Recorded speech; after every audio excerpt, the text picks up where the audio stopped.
A few of you have figured this out, but for those of you who have not, the Gladius fleet, at least at X1 with 1 or 2 ships, I'm going to use my full fleet and also the built-in weapon, that can actually run through a few of these targets, the 160, 162, and the 513, with fairly low damage. I'm going to go ahead and do this all in just one video as opposed to 3 shorter ones, although if you want to jump to places with different timestamps, I'll make sure to leave those in the YouTube description, and it should give you an option on the progress bar to jump through a few certain things.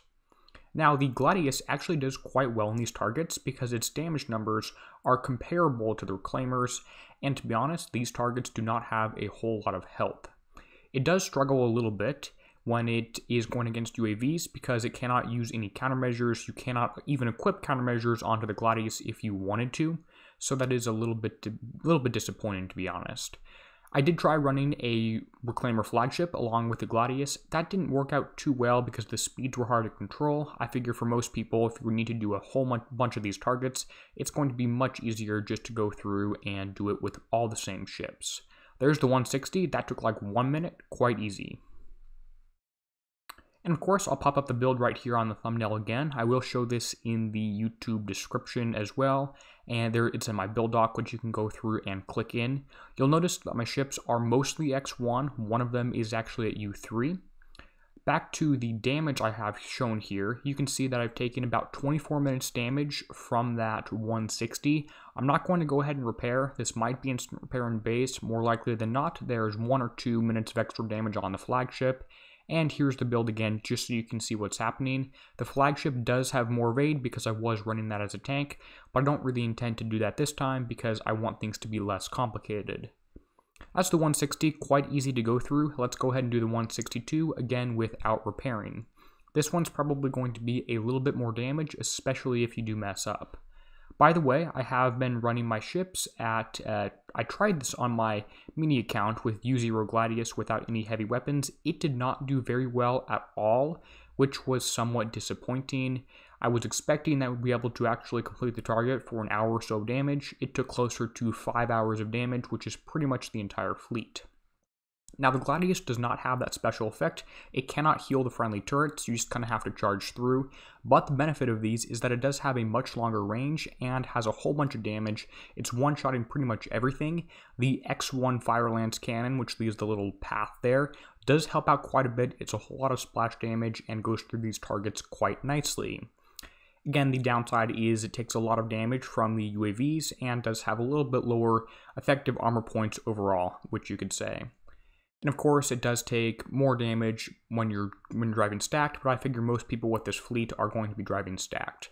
You also might want to consider trying just 1 or 2 ships as opposed to the entire fleet, because most everything is splash based, so you might take less overall damage using 3 ships than 5 ships. It's something for you to play around with. Of course, like I said, you don't really heal the turrets. You don't heal the turrets at all. There's no benefit to going near those. I probably should have waited for this turret to take down the special building here, which makes everything else stronger. I just wanted to get these done quite quickly.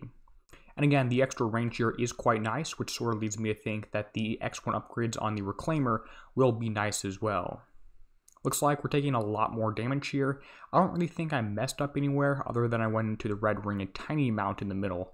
162 definitely hurts a little bit more, but is certainly doable. At this time, before I jump into the 513, I'd like to say if you do end up with any questions on what I'm doing here, the battle, or anything else like that, Battle Pirates in general, drop them in the comment section and I'm happy to answer. Looks like most of my damage taken was ballistic. I'm not actually totally sure why. Actually, it's probably the UAVs. They are quite damaging here. Any countermeasures you can use, running a Reclaimer in there, would certainly help out a lot. Over an hour damage on that one target, and that hurts a bit. Let's go ahead and jump into a 513, and luckily these things are quite common around here. I'm going to take a slightly different path than I usually do with my Reclaimer fleet, just jumping in a little bit lower down on the left side and killing a few different things first. Of course, this fleet is not built specifically for this target, so things work a little bit differently, but it is an option to get 1 million or so points. By the way, the 160, 162 combined add up to 1 million with the set bonus. To get the set bonus from the 513 as well, you would hopefully have a fleet of Ronins, where you could go through and hit the skirmish target, which is quite doable. It is very similar to how it was in the previous raid cycle, so nothing too much to really worry about there. I'm going to start by going forward here, clearing out these few buildings, and then this radio tower on the bottom here. Just stay moving, because the cannibalistic turrets, this one right here, they still hurt you a fair amount, so just try and stay moving in a straight line, and that's pretty much all you have to do. Notice that these friendly Farsight turrets are dying quite quickly because you can't heal them. They're not really doing their job in taking down any of these turrets, which is somewhat disappointing, but it is what it is. Again, the UAVs are probably the thing that does the most damage here. It's an interesting case study on how Kixeye actually tries to avoid power creep by, instead of just changing the numbers to be way higher and doubling the damage and the resistance every single time, they actually add in special mechanics that make older fleets work slightly less well. But I think it is interesting that these ships are doing as well as they are.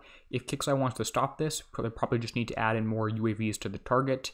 And you can even go in here, I didn't actually see that turret, you can actually go in here with things as low as Punisher Mark IIs if you want to, although of course those will not do very well. Make sure you grab that UAV as you go by here and just keep looping around. I haven't really seen too many shockwaves. You would take even less if you were driving your flag as a tank. Just try and shoot at things and kill them quite quickly. And that's pretty much the target. Everything left here is just these random buildings you have to kill, which I'm perfectly happy but with splitting my ships up for and doing that. Again, you don't really do this target. It does not make sense to do this unless you're also doing the 513. Otherwise, just stick to the 160 and the 162. The 162 seems to be the one that does the most damage. If anyone knows why I took so much damage on the 162, I'd love to hear that in the comments. But we were at 1 hour 34 before this, or around there, so it shouldn't actually be too much damage on this one. As low as half an hour is sort of what I would expect in line with this damage. Again, a lot more from ballistic, a little bit from radioactive, and 2 hours 10 minutes, so that's roughly 35-40 minutes, which is in line with what happened when I hit this on my raid stream at the very start. And again, here's the build. Let me actually go ahead and zoom in there so you can see it a little bit more clearly. And of course, this will also go in the YouTube description. I have a build stock link there, which should show this with the hash codes as well. Alright, I just want to get out a fairly short video for you talking about a few of the things here. It really matters, upgrades matter for using a year-old ship in this target. That is important, as well as having things such as, especially the X1 upgrades, 1 or 2 ships at that is all you need for the special fire lance cannon.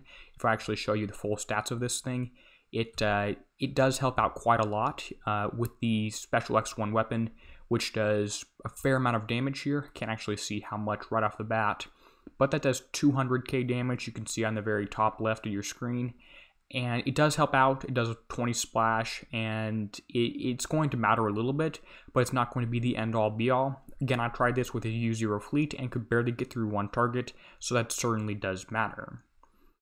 Go ahead and give this a try, see what kind of damage you get, and I just hope this video was informative, a little bit helpful, gave you something else fun to try with the targets. If you already have a fairly built-up Reclaimer fleet, it probably won't matter. If you don't have an upgraded Gladius fleet, you won't really be able to do this, but this probably helps out a few people, and that's always what my goal is. Anyway, thank you so much for watching, and as always, this is Derpy signing out, helping you be a better pirate.